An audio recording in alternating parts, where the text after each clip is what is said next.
बूंदी राजस्थान हिंद से अर्ज कर रहा हूँ। माशाल्लाह सिलसिला अहकाम हज को देखकर ऐसा लग रहा है कि हम अब तवाफ करेंगे, मकाम इब्राहिम देखेंगे, हाजरे अस्वद चूमेंगे। माशाल्लाह इस सिलसिले को देखकर ऐसा लग रहा है कि हम मक्का में हैं। और मुफ्ती साहब की बारगाह मेरा सवाल है कि अगर कोई हाजी शैतान को कंकरियां नहीं मार सके किसी मजबूरी की वजह से, भीड़ भाड़ की वजह से या भगदड़ मचने की वजह से, तो उस हाजी के ऊपर क्या हुक्म लाजिम होगा, इसकी रहनुमाई फरमा दीजिए। पहली बात तो यह है कि रमी का वक्त मालूम होना चाहिए।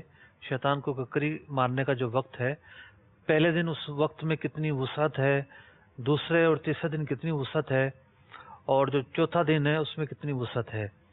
तो जब आपको पता होगा कि ये तो बहुत कई घंटे होते हैं, ठीक है ना, 12, 15, 18, 20 घंटे बन जाते हैं, तो ये है कि उम्मीद है कज़ा नहीं हो पाएगी।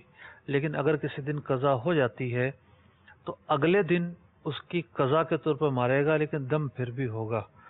और अगर किसी ने तीनों दिन की नहीं रमी की, उज़र या बिला उज़र, तब भी उस पर एक ही दम आएगा। और बिला उज़र नहीं की तो गुनाहगार भी है। हज के वाजिबात में से एक वाजिब है जिसका अदा किया जाना लाजिम है। कोई उज़र था जिसकी वजह से नहीं कर सका, और जो है वो नियाबत की सूरत भी नहीं बनी, बात सूरत ऐसी होती है नायब बनाकर भेज दिया जाता है। तो नियाबत की सूरत जहां मुमकिन, जहां शरीयत की तरफ से इजाजत हो, उस पर अमल किया जा सकता है। पता ही नहीं था इसे, कुछ सूरत ही नहीं अपनाई, तब भी यह है कि एक ही दम देना होगा। और वो दिन गुजर गए जिनमें कज़ा कर सकता था, तो जाहिर बात है अब कज़ा करने का मौका भी नहीं होगा।